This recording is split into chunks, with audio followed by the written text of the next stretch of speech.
Don't you hate pants? If you want it, don't just think you want it. Go out and fucking want it.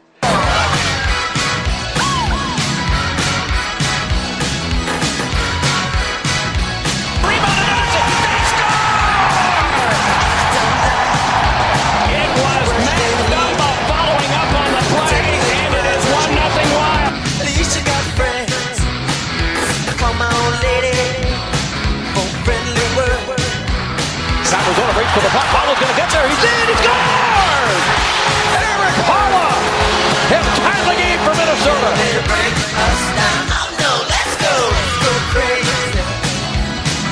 There's Parise. Back up top. Parise fires, scores!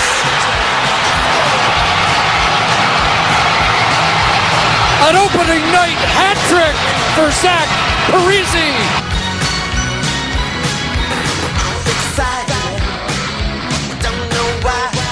Poked away by Palmerville. Palmerville and Niederreiter, 2-on-1. Niederreiter scores!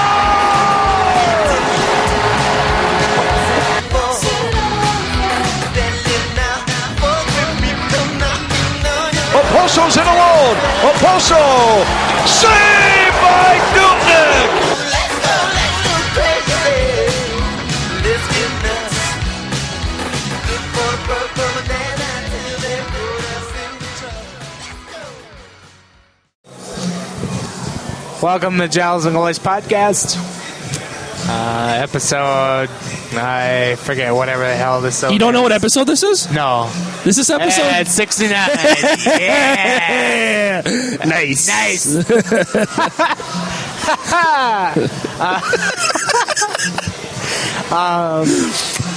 I am Giles Farrell. If you can't tell by the annoying tone of my voice.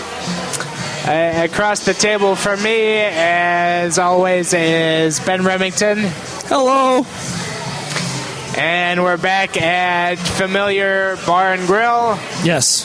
for bingo. Bar bingo, yeah. Bar bingo. The infamous Sunday bar bingo. night. Always a treat to be here for bar bingo. Yeah. Let me tell you. Hopefully our audio issues don't crop up again because it gets a little loud in here sometimes. No, I'll have to hold the mic right up to my mouth. Hopefully I don't stray too far. Yeah. Well, this has been kind of a weird day, I guess. I don't know where to start. So I guess I will just say, for my friends who lost a father tonight, cherish every day, because as the late Kirby Puckett said, tomorrow is not given to any of us. Absolutely.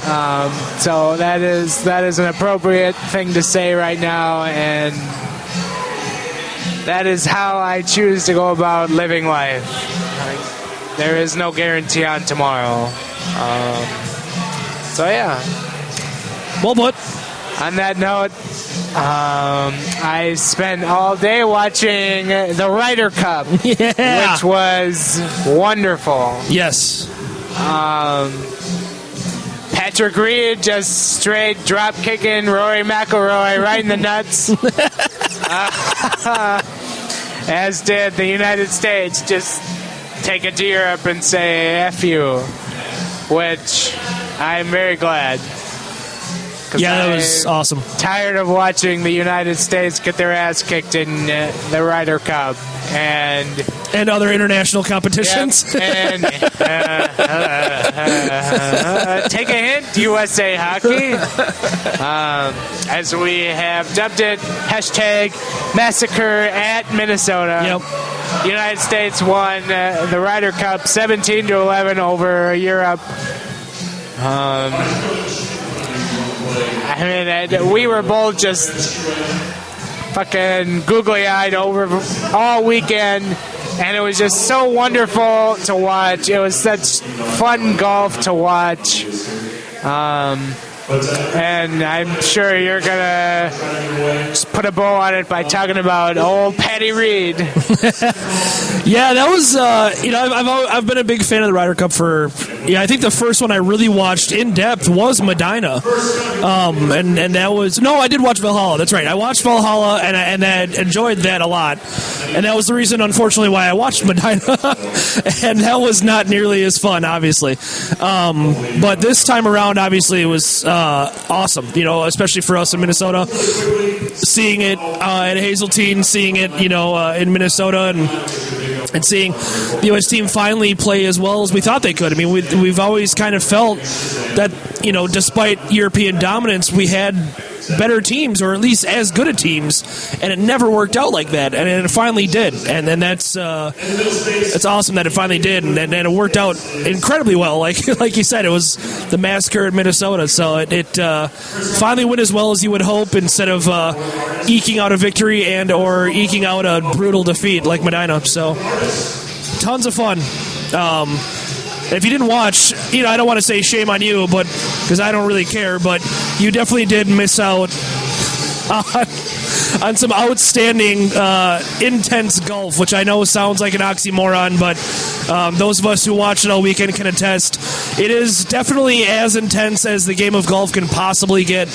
And I said this weekend that it transcends golf. I think it does. I think it's very much like an Olympic-type atmosphere, only you could argue that there's even more prestige and there's more intensity in the Ryder Cup than in a lot of Olympic events. No, you're right. And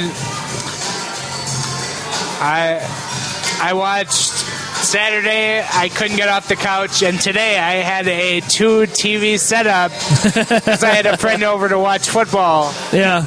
So I had 2 TVs set up because I knew I was going to be glued to it, and it didn't disappoint. And I think that speaks for the level of golf that was being played, for sure, and just as you said, the emotion that was being shown.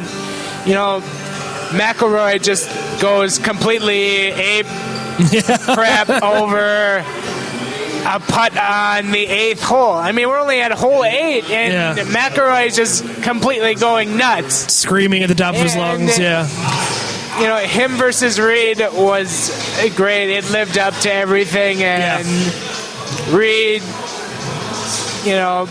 pointing fingers at him and this and that. And it was great, and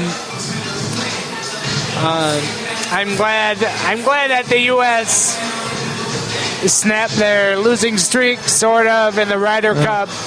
I'm glad that they won here with the rambunctious crowd at Hazeltine, much to the dismay of the old sports writers who you should clap respectfully. Like, I kind of get, some guys obviously went over the line, and they start serving beer at 7 o'clock in the morning, so I'm not really shocked. But, when you tell Rory to suck a D, you deserve to get kicked out of the tournament. Yeah, but that's it. Like, but for the most part,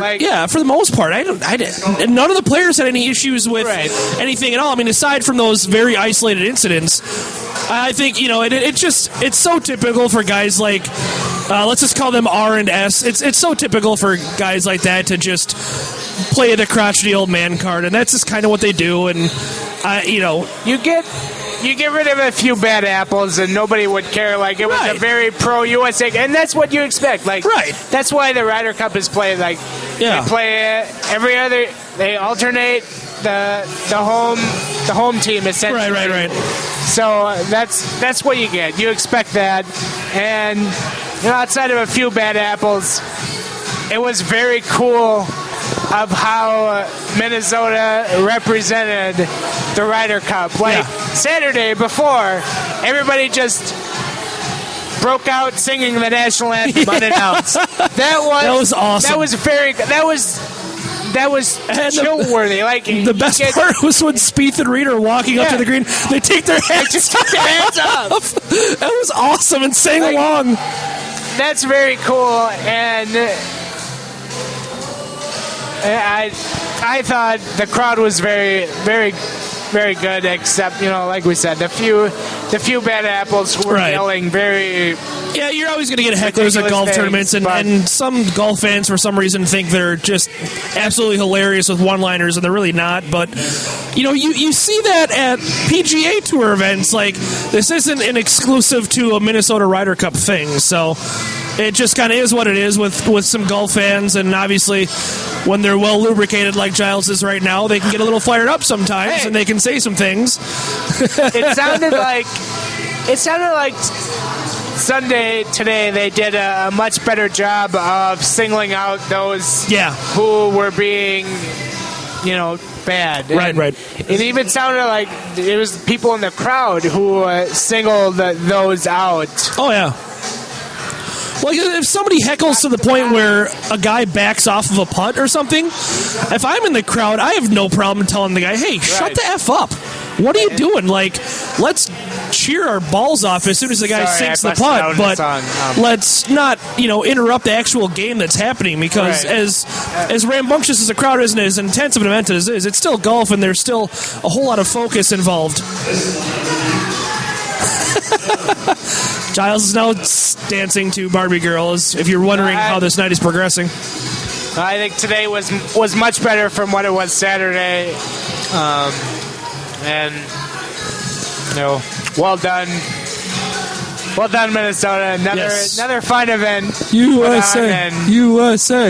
US won. It was great. Phil was on fire. You doubted me. I was like, Phil's going to be great. I said Phil better come up big, and he came up huge. He did. And that match with Garcia, I mean, not to, I don't think anything can match what Reed and Rory did, but take away Reed and Rory, Phil versus Garcia was the best match on. They both were 10 under, I think, or 9 under. It was like, Jesus Christ! Like it was like the final round of the Open all over again. Only instead of Sensen, it was Sergio. So a lot of fun to watch. If you watched, you know exactly what we're talking about. If you didn't, you missed out. Quite frankly, you missed out. So, but it happens.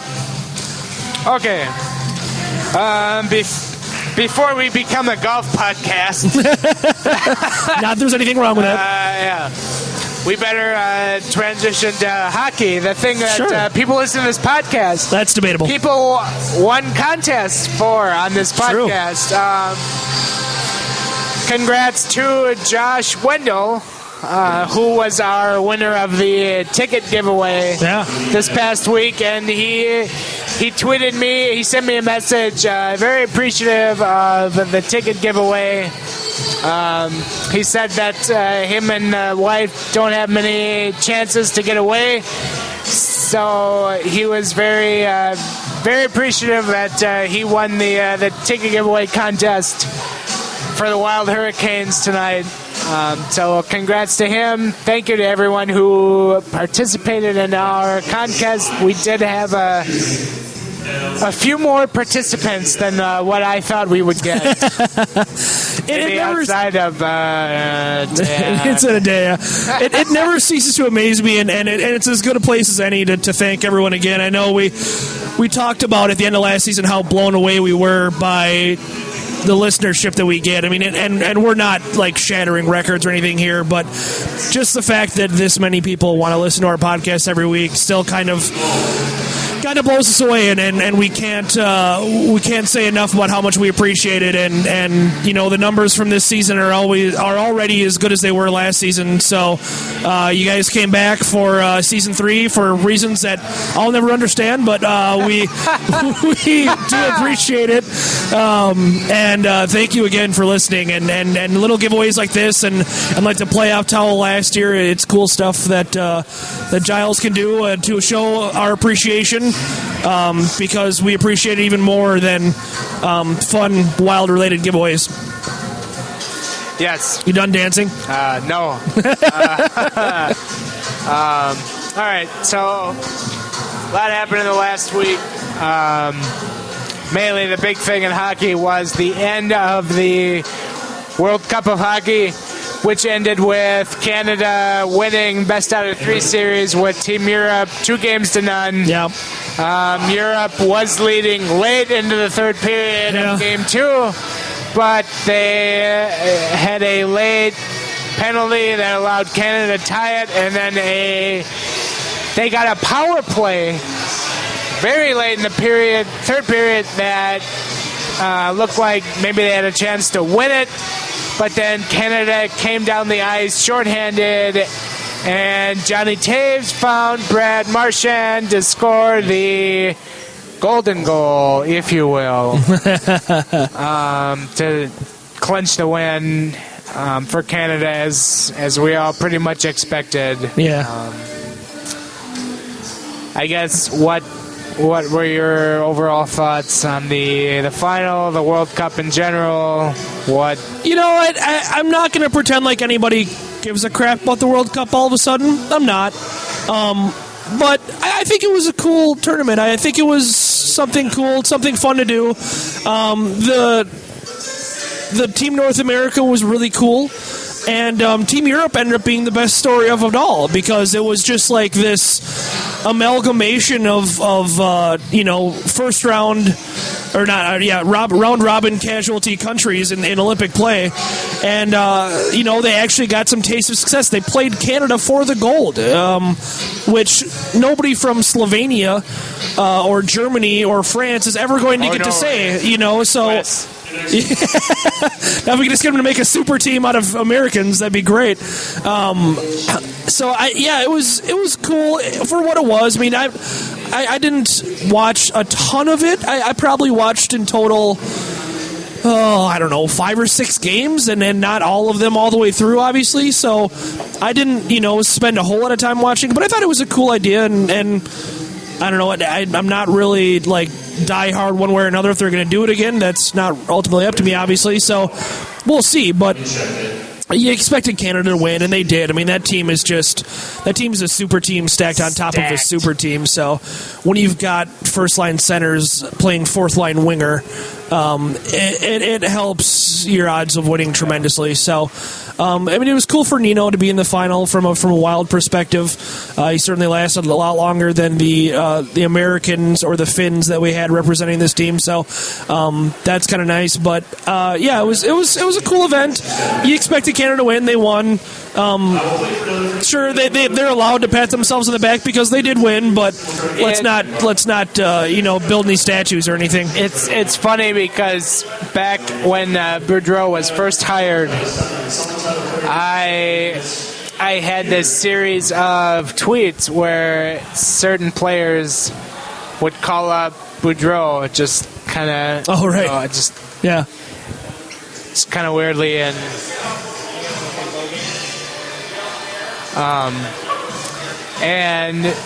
so my first one was, it was my most popular, was.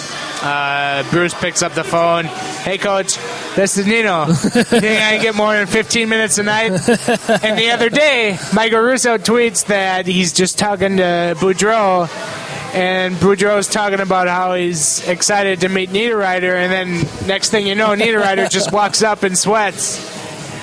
And they meet, and then that tweet just popped into my head. So I retweeted it, and... yeah, hopefully Niederreiter gets more than 15 minutes a night. He didn't get a ton of minutes in the World Cup either, which was rather disappointing because I thought he was playing pretty well. He wasn't, obviously scoring a ton, but I mean, that's an all-star team. Yeah. You put the Europe guys together. You got some good lines. We'll be interesting to see. It'll be interesting to see the progression of Wild players under Boudreau, and I think Nino is definitely one of them because he's a guy that can definitely take a step from pretty solid, 20-ish goal scorer to perhaps even more than that. And him, I mean, it's a long list. Charlie Coyle, Jason Zucker, Eric Hall, Mikkel Granlund. I mean, we've been begging for a step up from the younger players for so long. And I think now more so than anything because something finally changed. It's not the Yo regime anymore. I think we have reason to at least hope for some improvement out of those guys. Not that it's going to happen. Don't get me wrong. I'm not guaranteeing improvements across the board. Nope. No? Nope. Yo's gone. We're trash. We're not going to do good anymore. We're doomed. I know what you're referencing, and it makes it even funnier. Yo was a great guy. We're going to be cut garbage. Just pick us for a first round pick next year. No. Tremendous. Okay. So this is probably something we can get into more next week, but I have just set this in my head just now, so this is probably under the hot takery, but It's fine. if I set the over-under for Niederreiter goals this season at 27.5, Whoa. which way are you going? He was 24 last year, right? 24, 25, something like there. You know, I have to go over. Yeah, Homer. Yeah, and no, I mean just thinking about it purely logically, like we kind of figured out pretty quickly that Yo suppressed offense just in how he coached and the system more or less. out. Yeah. So I'm not again I'm not expecting Niederreiter to suddenly be a perennial all-star. That's not what I'm saying. But I think it's entirely reasonable for him to sniff 30 goals. If he's already in the mid-20s last season under Yo's thumb and not getting a ton of minutes under Torchetti either, guys like him can really improve. And so I don't see why he can't be a 30-goal guy as skilled as he is and as many minutes as he may get under a system that is more offensively friendly. And a little bit of his being a homer, too, yeah. Okay. Yeah. You are a homer. I mean, I guess I was going to say I agree. Take the over, but it's close. Took it It's a already, good so, number. yeah, who knows? It's a good number. I'll give you that. If I were to put a guess on this season for sure, I probably would say 27 or 28 goals, just off the top of my head. Because, like I said, I think he'll improve, but I mean, I don't think he's going to suddenly add 10, 15 goals or anything like that. I think if he pops up 5 goals more, I think that's probably a pretty safe bet. He didn't play tonight in the Right. preseason game against Carolina. Do they have one game left? 2 games? I don't know how many they have left. I think they have wanna 2 this say week. one. They have Colorado, and I'd have to look. But so hopefully you can get a game or 2 in before the season opener against St. Louis. Yep. But hopefully you can hit that over because I got money on the line. Did I say that out loud? Yeah, well, it's all right. We were talking about Phil Mickelson earlier. I guess it just kind of fits the whole sports gambling thing. Hey.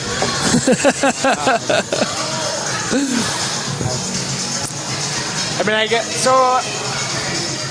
haven't obviously been following the preseason overly closely.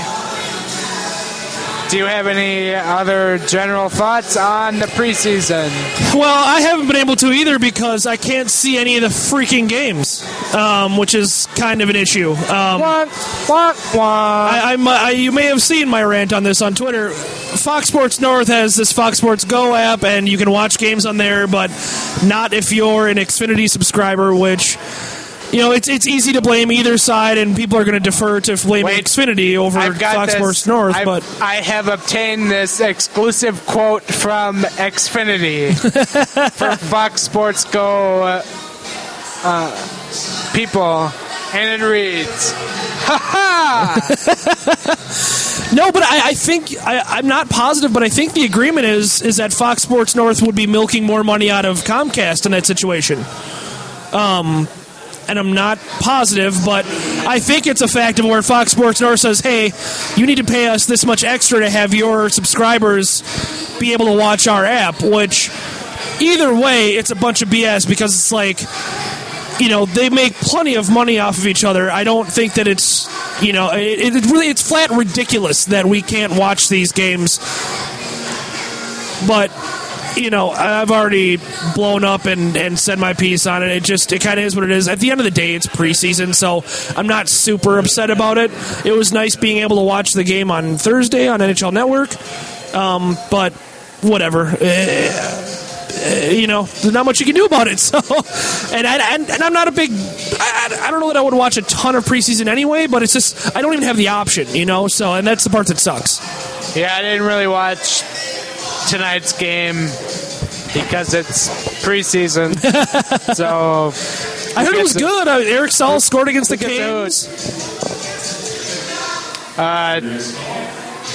Obviously, Charlie Coyle scored because my Twitter feed exploded, saying, "What do we call him again?" And the correct phrase is "big omelet." Yes, we're gonna make that a thing if it kills us. I'm probably going to get a Coyle jersey this year.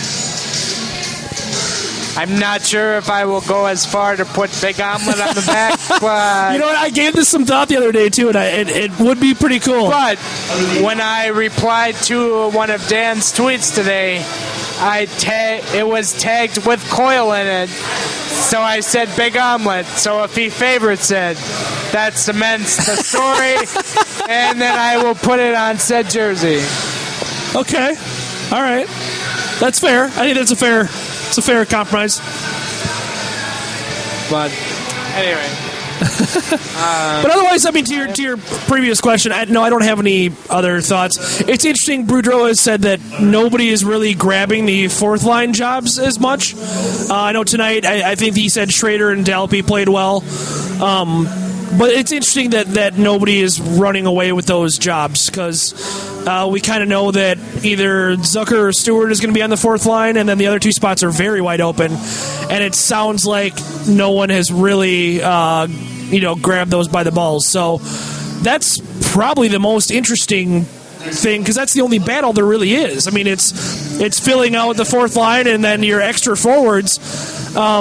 So that's all there is really to talk about is that competition because the lines even right now are kind of cemented a little bit. They're going to be what they're going to be. Right, and then they're going to change. Not up for debate. Right, and they're going to be fluid anyway, so it's like I'm not even really going to worry about that, but it's much more important who's actually on the roster. So once, maybe these next couple of preseason games, they'll be able to figure that out.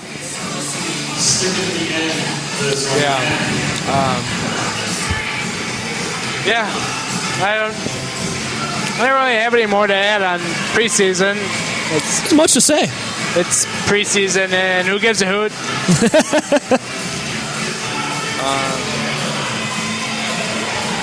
I don't know. I guess that's it. Okay.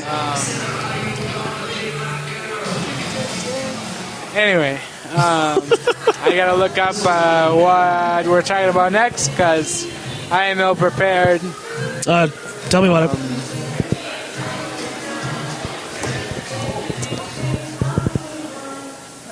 Wow, we really blew through that in a half hour. That's all right, though. I mean, to be fair, there isn't a whole lot to talk about this week. No. So I was still kind of in a holding pattern.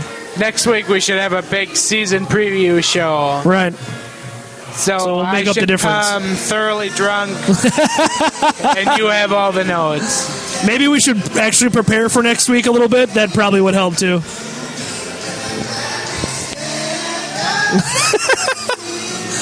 We can kill plenty of time if you keep on taking breaks to sing. Just kill all the time for me to... No, so... what I should have done today was I should have put a Q&A out there. Yeah. And I didn't because I was too busy hosting and drinking. Right. So how dare I... And to my fault as well, I didn't create like a kind of anything special for episode 69. I know Hockey Wilderness did a quiz on the number 69 on theirs, so I didn't want to rip them off. We thought we were going to have a pretty great guest for episode 69, but that fell through, and so hopefully next few weeks we're going to have some pretty good guests lined up. But it didn't happen for this show. as much sense as it would make to have Dan on for episode 69, he's not available this weekend, and we already had him on last time, so Dan, or 2 weeks ago. Respectfully, was out of town this weekend. Was his brother's wedding. Sure, I guess that's a valid excuse. Yeah. as jealous as I am of him because he's in a much more bourbon whiskey friendly place. You say that like Minnesota's not bourbon and whiskey friendly. Well, it is, but when you're in Kentucky, it's a little different. Yeah, it's a little different deal. It's not bad. Actually, it's been nice. Dan's been gone. I've had a half a week where I haven't had to get trolled offline.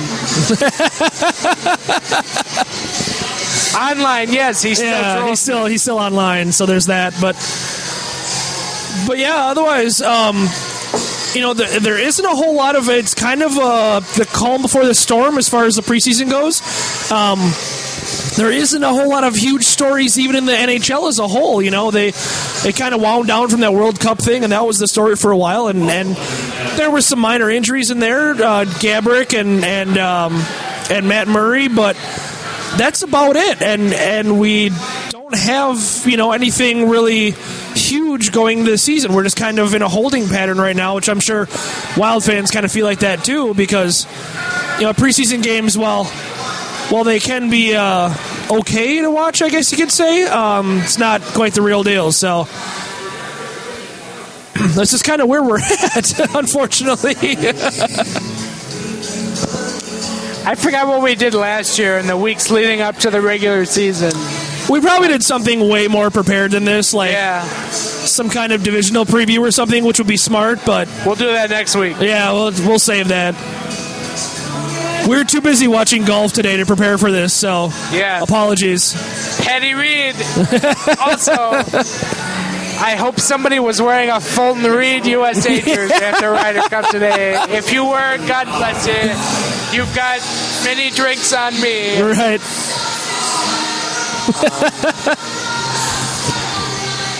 So speaking of jerseys, should we just jump right into it, I suppose, and see where that takes us? Because you usually ramble about that for a couple of minutes.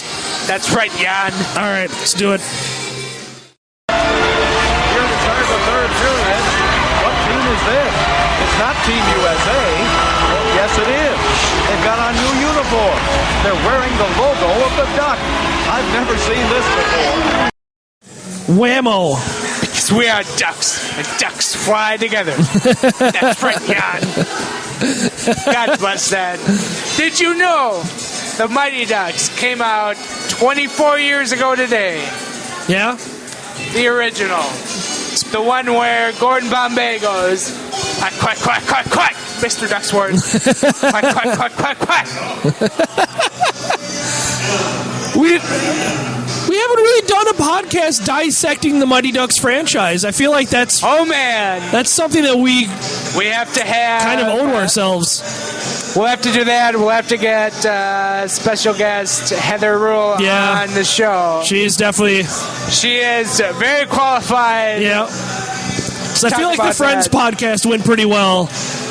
So I think except for the dead mic that we had. Well, yeah, I don't know what happened there. It was working, but it wasn't. I don't know. Weird. Guess I was a whittle noisy. No thanks, I'm full. Anyway, so with the jersey segment this week, we're redesigning the Carolina Hurricanes, which was the preseason opponent of the Wild tonight. So I don't know. I didn't give this one a whole lot of thought because it's a weird one, Like I don't know what you can even. Bring back the Hurricanes. What? Bring back the Hurricanes. Brass Bonanza. Hurricanes. The Whalers?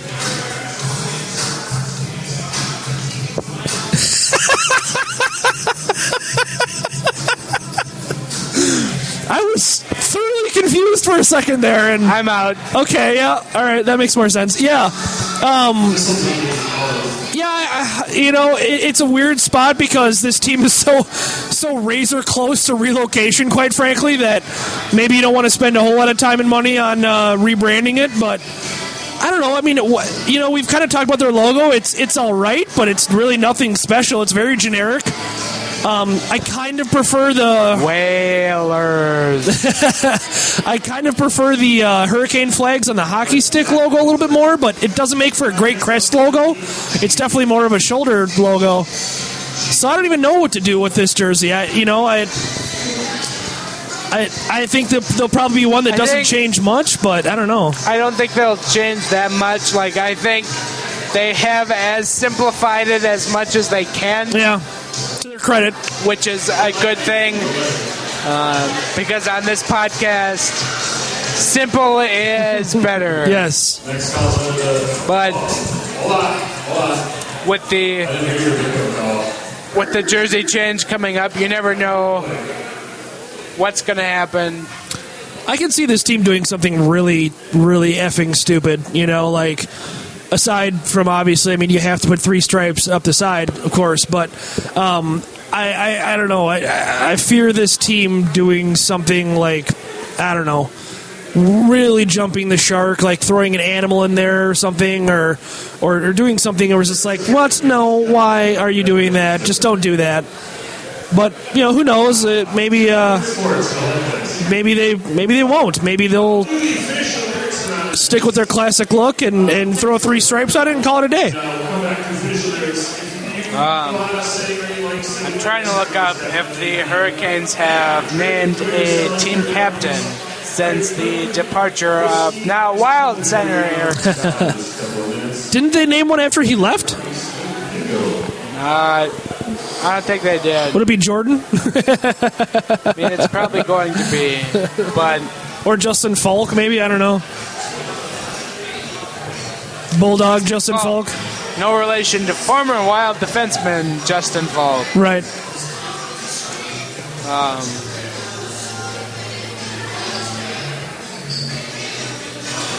No? Nothing? This is great podcasting. Yeah, this is great. Googling who's the next Hurricanes captain. Even Google's like, are you sure you want to look this up? Google's not helping me. No, I don't blame Google. I'd be like, dude, find a hobby. I don't think there is one yet. Yeah, no big deal. We'll see what happens. But I'll bet on Jordan Stahl. Sure. And I'll bet on not much of a redesign on the jerseys because I guess the more interesting question is, do you think they'll be relocated? Because they're certainly a team that's talked about a lot, and, they certainly are not in an awesome hockey market, and Quebec City has an arena ripping and raring to go, but it kind of seems like there's a lot of apprehension with putting a team there with the Canadian dollar in the tank as much as it is. It's really because basically somebody in the East is going to get moved to Quebec, but right now with the Canadian dollar being trash, it's hard for me to say, yeah, Carolina is that team. Yeah. But whatever, I'll say they are because it seems like it's them or Florida. The NHL loves to shoot themselves in the foot, so put them in Quebec City with the deflating Canadian dollar. So let's have it. What's more interesting to me is that how much the NHL will not let go of the whole Arizona thing, because that has been an absolute abortion since day one, and this isn't a PG podcast. We're PG-13 at least, and so they just won't let go of it, and it just continues to be a disaster. And the city of Glendale hates the team apparently. And so I don't know. It's kind of a weird spot. Now you have Vegas coming in as your 31st team, and then there's no real concrete plans for a 32nd team, and you don't even know where you'd put them. I mean, they'd have to add a team to the Central, but how the hell do you add a team to the Central at this point? unless you're shifting Detroit back over or Columbus back over, which they would fight tooth and nail. So I don't know. It's an interesting spot, interesting development. I guess I would think we'll probably find out relatively soon, within the next 2-3 years. I think that they would like to have 32 teams kind of set into place and locked and loaded for the future. Unfortunately, Arizona's probably going to be one of those hemorrhaging money, but that the NHL will relocate somebody out east to Quebec City, like Carolina, Florida, what have you. Right. And then they are holding their breath on the fact that Seattle can get their crap together and get some kind of stadium plan in place so that they can expand to a 32nd team in Seattle, which would make for a perfect Seattle-Vancouver rivalry and make the conferences balanced again. But the interesting thing is then, where do you put Vegas in the Central? Or somebody comes to the Central. Because as Michael Russo wholeheartedly endorses Vegas to the Central. I don't mind it either, come to think of it. But you can't really split up. We're going road tripping for a podcast in Vegas. You can't really split up Edmonton and Calgary, can you? I mean, those are the furthest east, but it doesn't make a whole lot of sense to split them up. No. Vegas will probably be the team to get moved because they're the most. Right, but it's such a natural rivalry with them in the Bay Area and L.A. Like, it's such a short drive. You think they would want that? They'll move Arizona. They'll move the Coyotes into the Central. There's no perfect fit, man. They don't observe daylight savings time anyway. Who cares? I don't know. That's another topic for another day. Okay. Are we going to wrap this up then? It seems like we're kind of running out of gas here. And you have to go to the bathroom, don't you? No. You may have had a couple of beers. Yeah, I regret not asking Twitter Q&A because that's all right. That would have been a good filler for this show, but and we do love doing Q&A, and it's just whether or not we can get around to it or not, kind of whether or not we remember to ask. Yeah. It's more the thing, because we do enjoy taking questions, because they are typically very good questions, except for Dan, obviously, but that's kind of the bit. So, well, today would have been a good day because Dan was traveling. So right, he would not. Yeah, good call. He did ask, and we didn't get to it last time, I'm pretty sure on purpose, who was the new Pominville this season. I'm not answering that. I'm not going to. Why are you acknowledging it? We'll see. That's the thing, because what it takes to be a quote-unquote Pominville is disappointing to expectations. So it's kind of hard to, know who's going to disappoint your expectations, because it's all kind of hinged on your expectations. So, yeah.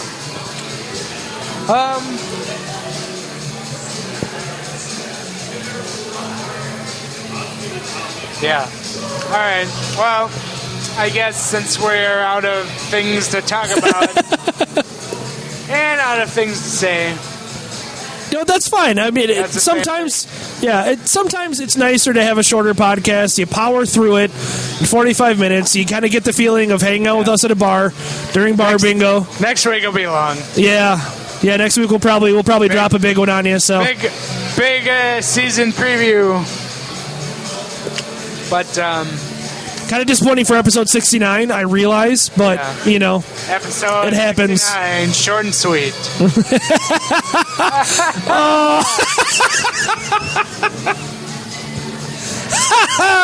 Short and sweet.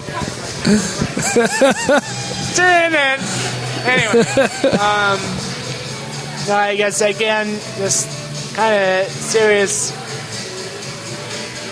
note. I don't know. Life's been kind of crap lately, so cherish the good times you have. Yep. Cherish your friends, your family. Cherish everything. there's no giving on what tomorrow brings. Right. And hopefully our next podcast we will be better prepared for. We were due for one of these, in fairness. Yeah. I mean, and it's probably a good podcast to not be as prepared for. Because Sure. Yeah. not much happened, and Yeah. the preseason games this week were more for the people who got sent to, like, Iowa or got Right. sent this week. So Yeah, most of the We don't- NHLers didn't play until tonight anyway, so. we don't really care. Yep. So, again, congrats to Josh Wetzel, who won our giveaway contest. He has been more than appreciative of our free ticket giveaway, Sure. which It's good. Congrats. Thank you for the review. Do we know, did he give us a thank you 5-star? everyone for the reviews. We had, everyone gave very favorable reviews. Nice. It was nice. Good. Even Thank that you. 1-star review got the extra 5, so Nice. Good. yeah, we're going up, onward and upward. That's our podcast. So yeah, we will be back next week. We're hoping to line up a guest. Like I can't say for sure. Yeah, we'll find out. We'll find out as the week goes on, but you never know. We're trying to get some special guests as we go along this year, not just lining up all of our friends. Even though I love having all There's of our nothing friends wrong on with that. this podcast, but we're trying to get some more special guests on Sure. the show. So, yeah. Bar bingo is getting very intense, so we're going to call it quits. Sure. So from Unnamed Bar and Grill, for Ben Remington, I am Giles Farrell. We will see you next week. Later. St. Paul, Minnesota. Minneapolis, Minnesota. We are ducks, and ducks fly together.